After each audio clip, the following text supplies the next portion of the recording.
Do you do a think that musical Buffy episode. jumped the shark with the musical episode? It's the best musical episode that's ever been made.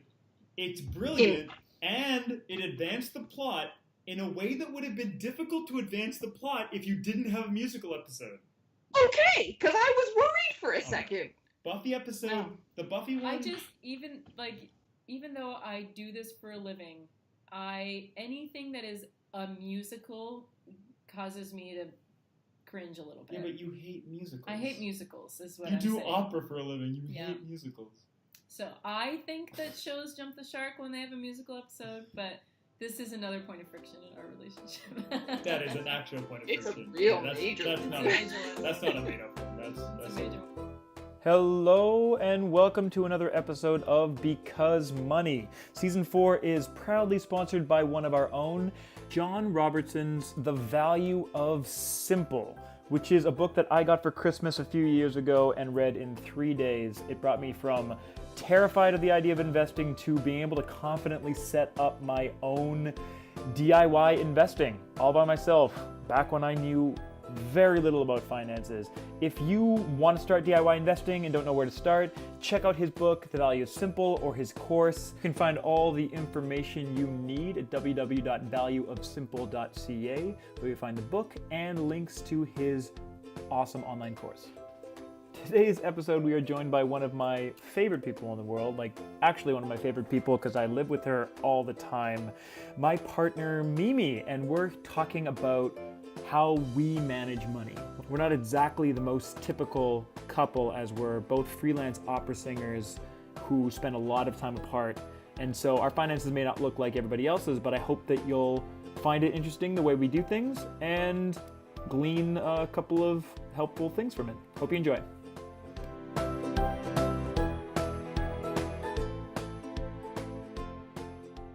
Let's play a fun game called I Hope Mimi and I Are Still Together at the end of this podcast.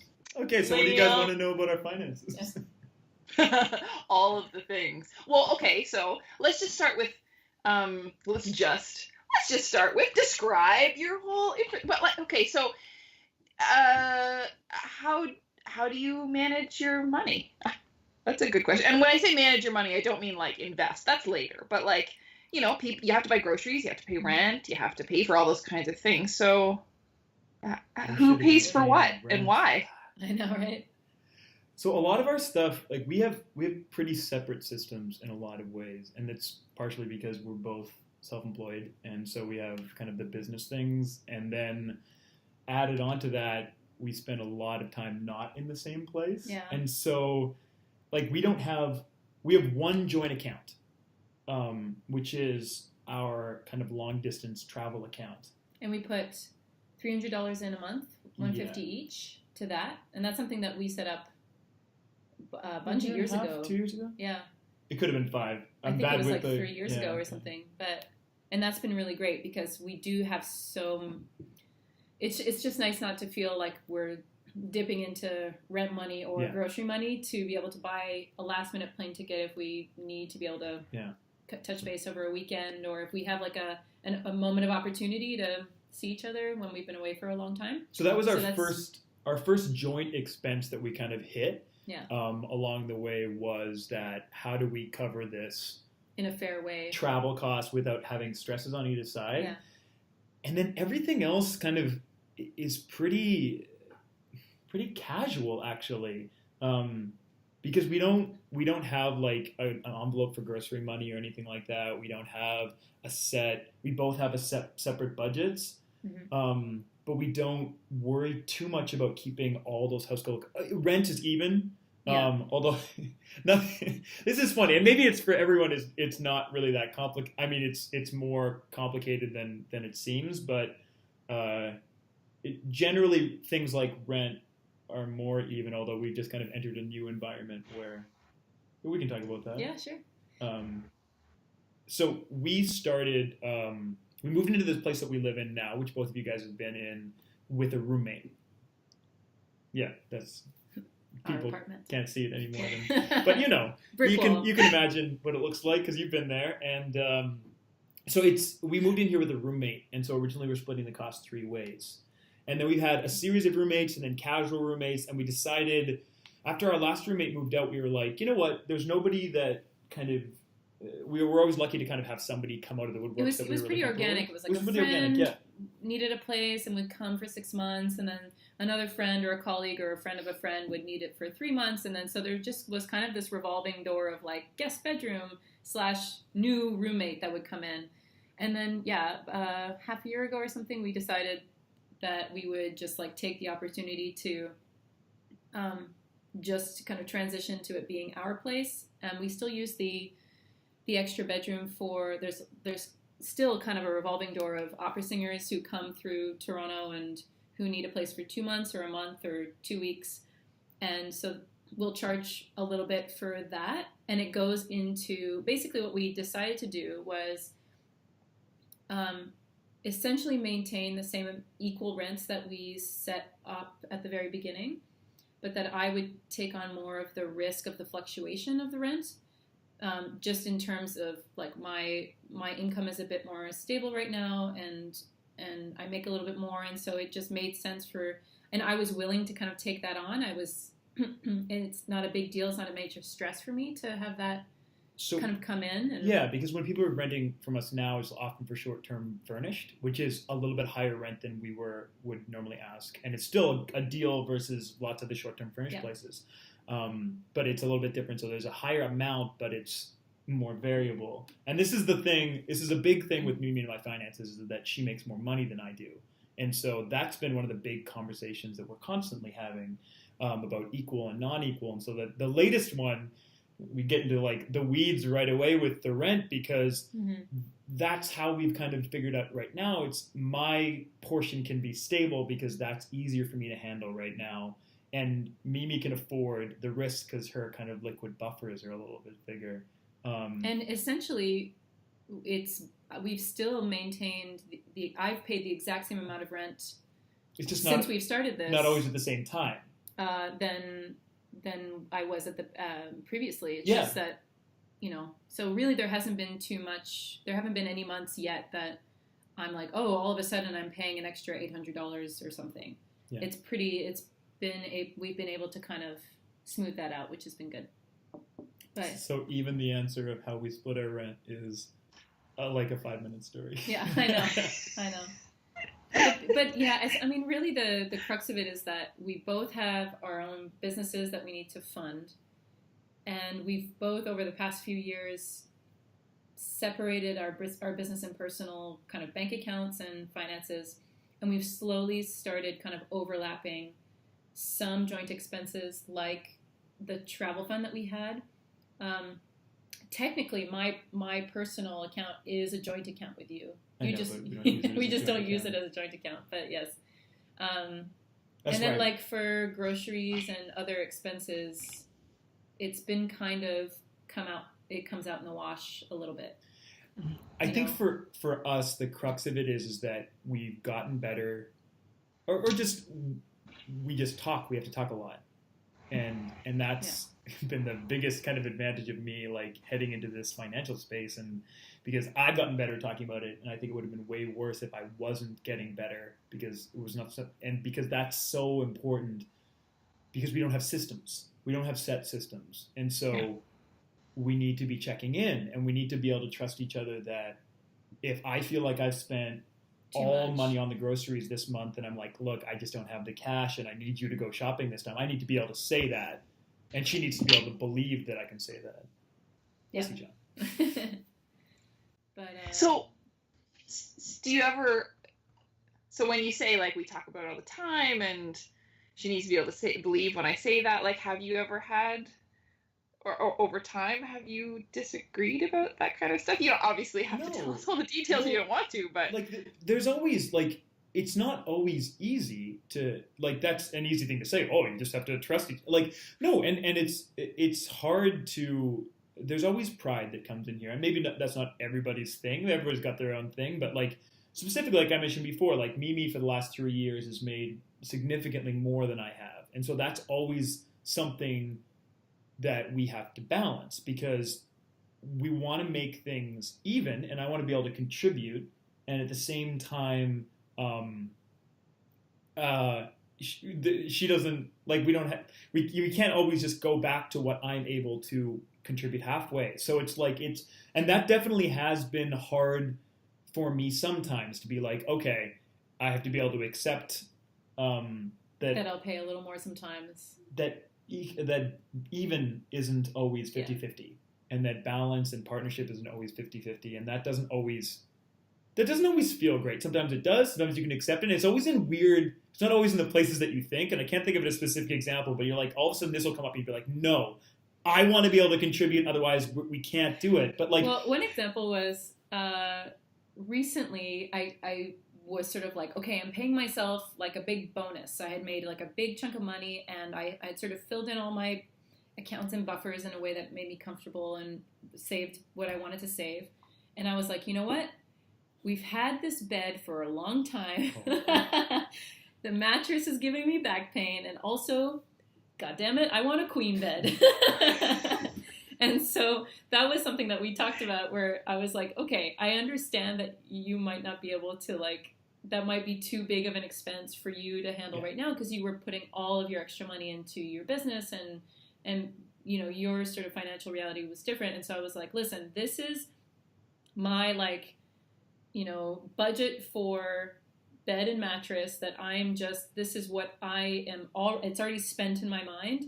And this is like really important, for my sleep and my health in terms of my aches and pains and things. So I just sort of said, so old. I know, I'm so old. So that was like one of those things where I was like, it's, you know, I'm going to buy us a new bed. But we did that together, like in terms of choosing it and all the rest of it. But that was like it's like one of those moments of, okay, this isn't something we can do 50-50, but understanding that it's okay, because we are a partnership, and you know, I might be making more now, but he'll be making more at some other point, and we have to be able to roll with those punches and sort of see and be comfortable with that, you know. And in that situation, it's a good example because Mimi did a really good job, and I can't really tell you how, but she made a really good job of making me just kind of saying our enough times, like our bed, making us part of the, like that purchase decision. It's like a small thing, but like so I did feel like it was something we were doing, even though I wasn't contributing to it financially. And so that's a nice thing. And that's part of, it's not always like that completely. Sometimes you just have to believe the words and you don't actually feel it, because life doesn't work all simply, and it's not like there's not a science, but it does. That is the extra half of it, like to try to balance out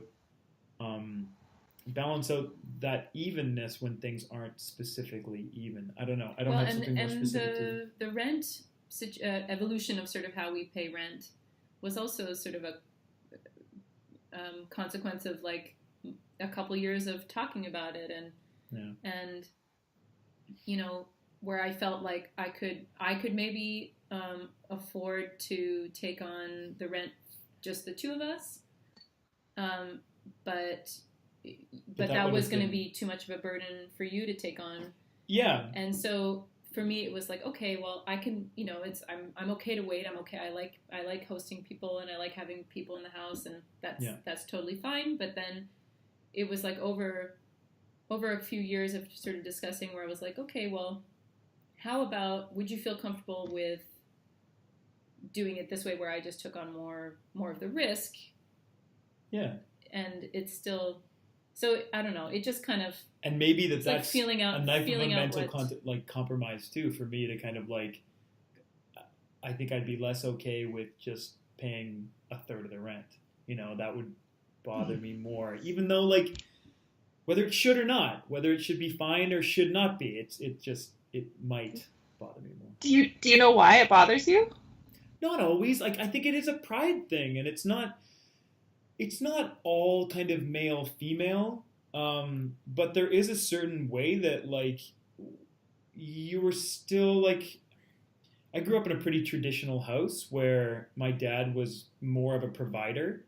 And I am very open to different roles, and I really am, but some of that stuff does sneak in, so maybe that's part of it. I don't know. I know there's a pride thing, Well, I think it's a self-sufficiency thing more than it is, because you're probably a better you're way not to the say kind it. of guy who is like, oh, it's a man's job to. No. I've never gotten the sense that that's where it's from. I just think it's that you want to do it on your own, and you, in so many aspects of your life, you don't like taking handouts. No, I can be stubborn about that. Yeah, you can be really stubborn about that.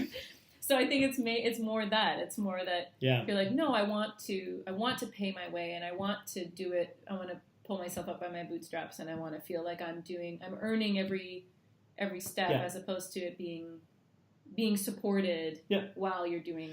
But at the same time, part of the tough part of that is making sure that my decisions on that, and making sure I want to like be self-sufficient, and isn't like making sure Mimi is in this house with 18 people and like living in a dorm, and she's like, when she doesn't have to be, and when that's really not what she wants. So like that's, there has to be that balance, and so it kind of does come back to like this unscientific conversation thing where you're like, I don't know, there's not like, here's a template for that talk, but it's like the fact that we are checking in more, the fact that she edits the stuff that I write. Yeah, I mean, we're constantly talking about the fact that it's part of exactly ideas, because I'm sort of like on the back end of the X reasonable stuff, and I can be really insufferable about. And when you get excited about stuff, you just want to talk about it all the time. So yeah, I get but it is good. Notes of a lot of things. Yeah, yeah. So okay, so you mentioned your dad. Yeah. Either one of you, like, what do you have specific memories of the way that your family used money, or like memories of, I don't know, what were your families like with money? Well, I think my family was definitely we're always solidly middle class, but a single income growing up. My mom was at home with us, and my dad was like slowly climbing the public sector ladder, so not like a super lofty ladder or anything financially, but we definitely as kids never wanted for anything, and I think from my parents they were always extremely frugal in terms of housing costs, and always lived in a really affordable place so that we could have piano lessons and ballet lessons and soccer and trumpet and all the million things that we did as kids that really adds up. And we, when we traveled, we went camping or we went to go see family, and there was a lot of road trips, and we didn't take any sort of overseas trips together until I was almost at the end of high school. And that was a really big deal that we were finally kind of spending money on this like big trip. You should tell her about your dad's ballet car lessons in economics. Oh yeah. So my dad is a housing economist. He worked for CMHC his whole career. And he would pick us up at ballet class, me and my girlfriends, and then he would grill us on what we thought about the budget, or what we thought about some new like housing policy, or kind of, and totally way over heads. I mean, we're talking, I'm an 8-year-old, and like he's like, well, what do you think about the deficit, and is the deficit a good thing or is it a bad thing, and so, but he really instilled critical thinking, and he was having fun with us because obviously we knew nothing about the deficit as 8-year-olds. So funny. Training up the next generation. So funny. I love his legacy. But honestly, one of like, to be sort of more self-analyzing in terms of influence of parents' attitudes with money. I feel like I am very much like my dad, because he has these like two warring factions of his sort of rational mind being like, I don't need a nice car, and I'm gonna be very frugal and smart about doing all the right things and making the right choices and not wasting money. But then there's the flip side, which is like, but this is a nice thing, and I would like a nice thing, and I've worked really hard, and isn't that something I deserve to have at a certain point, or like, oh, this table keeps falling apart, like I can't believe I have such a piece of crap table or whatever. And that's something that going back to what we were talking about in terms of rent and expenses and things, before we started dating, I was always good with my money, and I never was in debt or anything like that, but I wasn't a saver really, and I would always kind of spend as much as I had, and I didn't have a very good saving strategy. I was like, if it was in my pocket, it kind of burned through my pocket, and so I definitely had a tendency to, as I made more money, my expenses would ratchet up with that. And so one of the real benefits of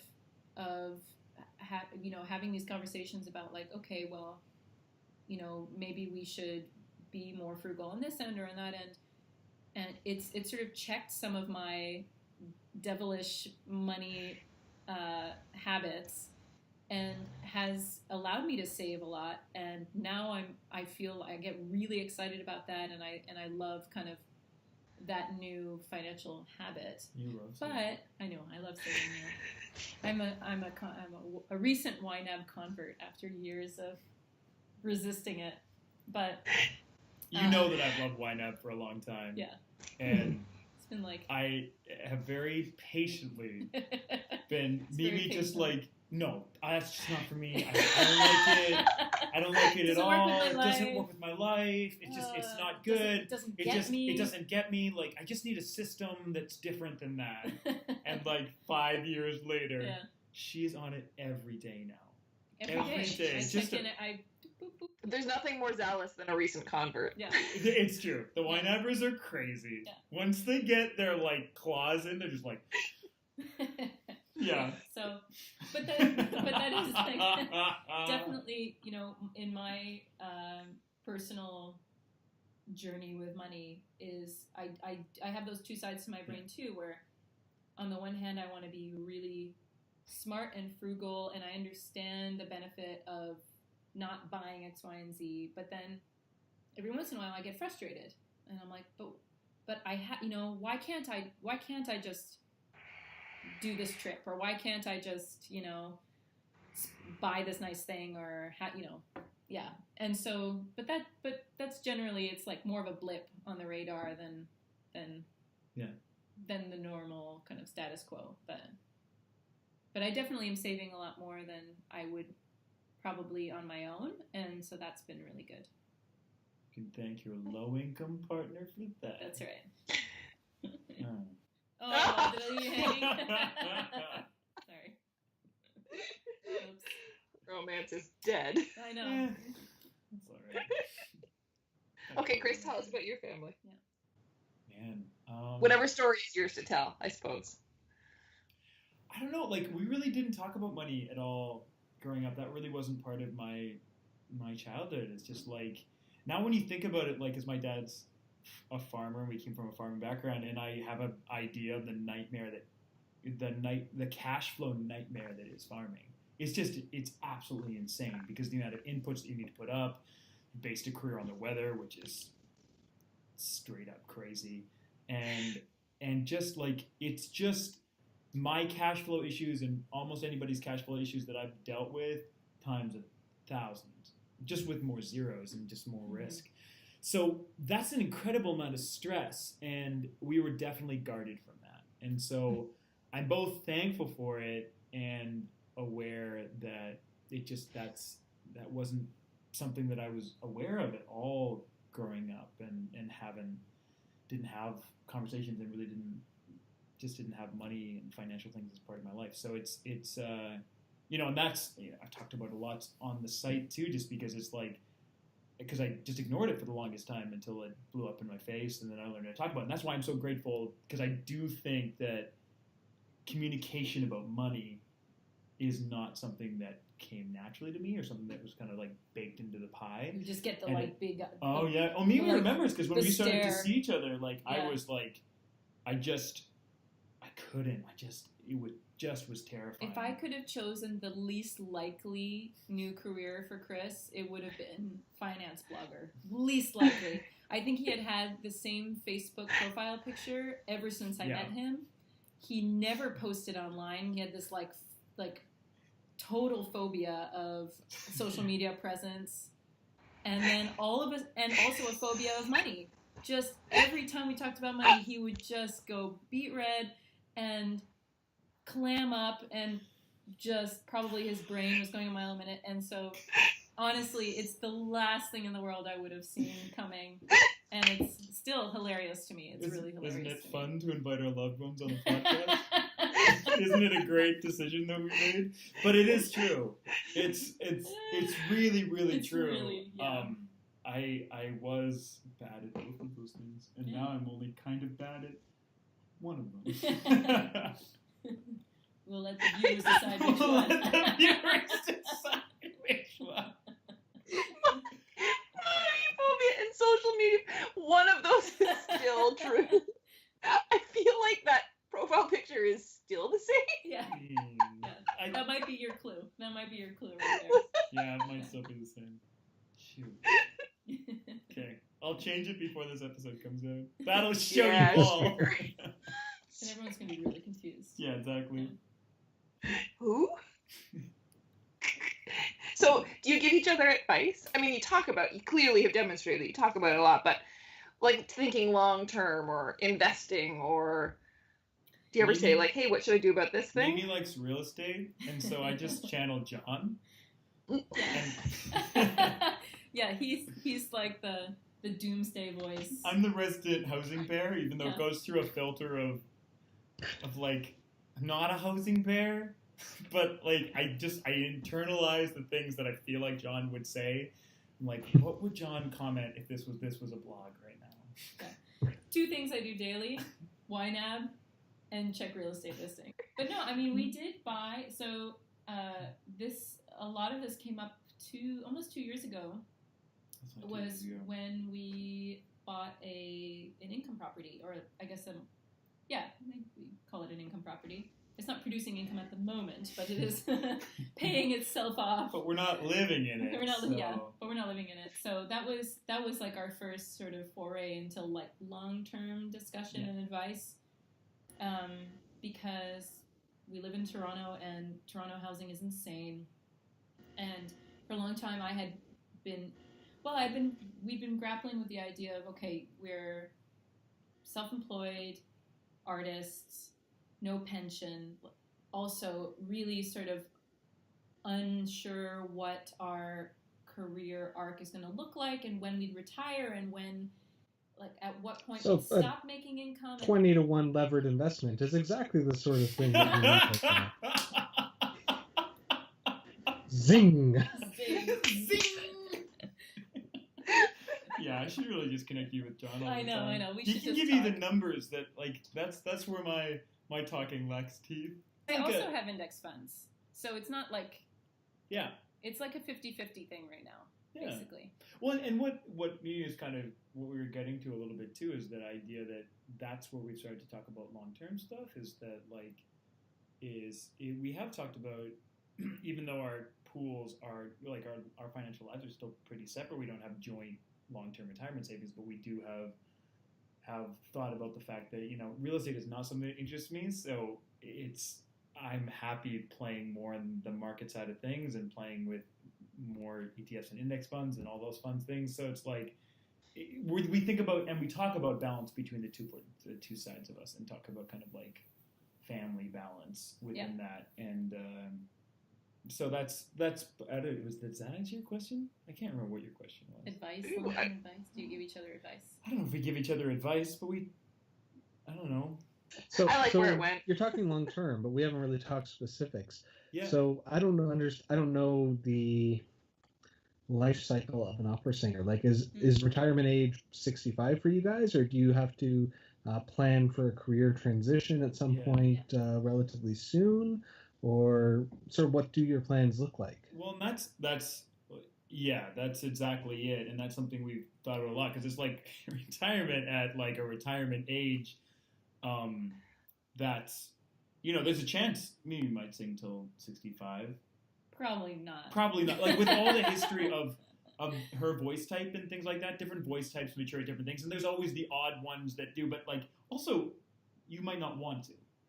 So it's opening up the options of like, how can we stay as flexible as possible and open ourselves up? And that's one of the reasons why I started looking for something to balance out my career with, for lots of reasons. But one of the reasons why I feel better about the balance we're in right now is knowing that if there's a transition in the next 5, 10, 15 years, whatever that is, hopefully I'll be in a position where we can reverse the roles. And where this is the thing where it's like so much of our lives is not stable because opera singing is crazy and because it's gig to gig. Whatever your job is, it's gig to gig. It's not a whole lot different from financial planning when you're on your own. Like you're auditioning, you're getting the same thing. Except you still get paid if you have a cold. That's true. Whereas that is true. Yeah. Not so much. A cold can't take you off your job quite as significantly as it can with opera. But just like more specifically, the opera singer's career really depends on male, female, and voice type. So just as you would imagine, lighter, higher soprano, which I am, we play usually younger girls on stage. There are very few roles for like older women who sound like me. So that inevitably means that you kind of are in your peak earning years in your early 30s, mid 30s to mid 40s. And if you're really famous, then you kind of keep going. You can do a million careers. You can keep singing, and your voice does grow and change, and it can morph into different repertoire a little bit. But usually for a soprano, you taper off the singing, I don't know, I'd say around 50. That's a good career. That'd be a good career. That's a good career. A lot of people finish earlier than that. For soubrettes, often 40 is that's not crazy. Yeah. Or you start doing kind of different stuff, but less, and transitioning into teaching, different roles, teaching and things like that. Different kinds of concert or different roles within the industry. Yeah. Behind the scenes or whatever. Whereas men who have really low voices, the meat of their earning years is when they're older. And a lot of my friends who are low bass, baritones, basses, they don't get taken seriously when they're in their 20s and 30s because the roles that they have to sing are like elderly gentlemen or like bad guys who have to look really imposing, and it just doesn't seem, their voice has to mature and their body has to kind of look the part as well. Yeah. And so they have the reverse, which is a lot of them don't survive until they're in their prime because you have this like almost 20-year span. You think about it, like you start your training when you're 20, and if you're not really ready to like make big bucks until you're 40 at the earliest, that's a huge span of time. It's like being a scientist. What? Yeah. Is that more what it's like, where you just have to like survive 20 years and then eventually bucks start to come in? I regret saying that. I don't think the bucks ever really come in if you use that phrase, but you get tenure. So yeah, right. Well, and that at least comes with some stability. So it's like, but it is different. And then it's better than dancers who dancers are done by 30. Yeah, dancers retire or transition at 30 basically. And rarely is there a singer, and this isn't going to be unless something really changes in the next 10 years, where you can retire completely at 45 or something like that. Your career needs to be a bit longer than that. I know that there's some singers that have put themselves in a good position to retire in their mid-50s. But usually if you're the kind of person who's been in an opera career and is traveling, and it takes a lot of focus and dedication, you're also not the kind of person who wants to retire at 45. Like, what are you going to do with yourself? No, totally. But just retired. But the transitioning is difficult. But it becomes the transition to something different. And so when we talk about it, there's lots of things, but we're trying to just be as flexible as possible. Because we don't know exactly what that transition is going to mean or when it's going to come or a lot of those things. So it's trying to set ourselves up. So there's maximum flexibility, and honestly, both with kind of setting up liquid funds, not just for retirement, but to kind of sit in there and to invest in income. So like in other businesses and other streams of income that can kind of support us and to kind of make it through those things, because that's coming in the next Well, it could be coming shortly. Like there's all these kind of things that could happen. Yeah. That there's not going to be any insurance that you can cover that intern. So. Yeah. Yeah. No, but you're totally right. Like that's a big thing, and more than the long term stuff, I think that's more on the horizon, right? That's something that will happen. Okay, so we talk a lot about communication. It sounds like you guys talk about a lot. But is there anything that happens automatically? Like maybe you talked about it first, but like let's say the water bill comes in. Do you know whose hand it goes to?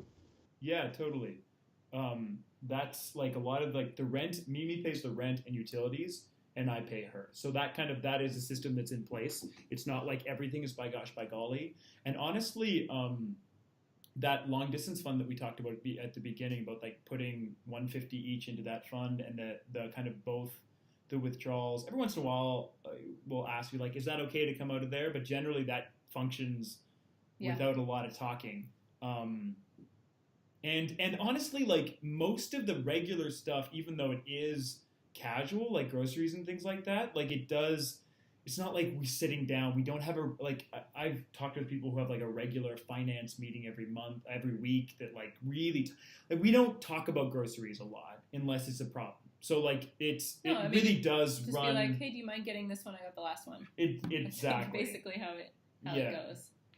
So, but some of the normal bills, we do have a person like Mimi does most of that. Yeah. All the bills technically go through me, but then we know they're all basically set costs every month, so Chris knows and what it's all, that is. We're like rent is all utilities in. We don't have anything that sort of fluctuates because we're renting and it's all inclusive, and so it's internet, rent, basically. It's just those two things that. We have a lot of like actual joint costs. Yeah. Phones are separate.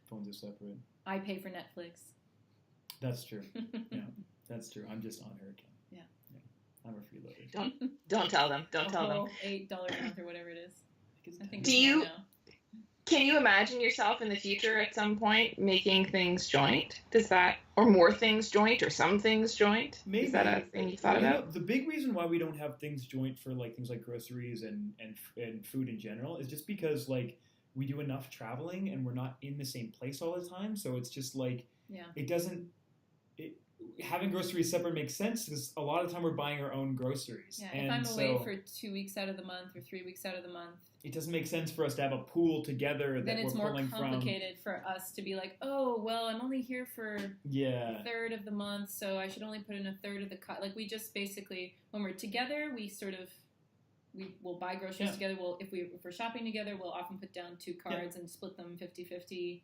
But it would totally we're not opposed to joint. I think there'll always be a separate element as long as we're both running businesses. Like we'll have separate finances there anyways. So, and I don't mind, I think I wouldn't have any problem having more joint elements if it would make sense. But I think especially like if we end up having kids or anything like that, then it becomes more like, okay, it's the family expense. Yeah. And then like, I could absolutely see that being at that point doing some more of a joint situation. Well, is like the more joint expenses. Like we don't have a ton of joint clean, like pure joint expenses, and so it just hasn't become really necessary, and there's not a lot of friction there, I think. Right? No friction. So there's friction there. Well done. Anything else you guys want to know? Oh, I thought that was awesome. No, it was awesome, except for the brief interlude with the mullet. All right, that's all we've got for you today. If you liked what you heard, head over to iTunes and give us a really good rating. That really helps people find us. That would be awesome. And if you loved what you heard, why not check out our Patreon page, patreon.com/becausemoney, and lend us a little support so we can keep doing what we're doing. I am Chris Entz, and you can find me over at ragstoreasonable.com. I'd like to thank my partners in crime, Sandy Martin, who you can find at Spring Financial Planning, springplans.ca, and John Robertson, who you can find Value It's Simple, or his blog, Blessed by the Potato, which is holypotato.net.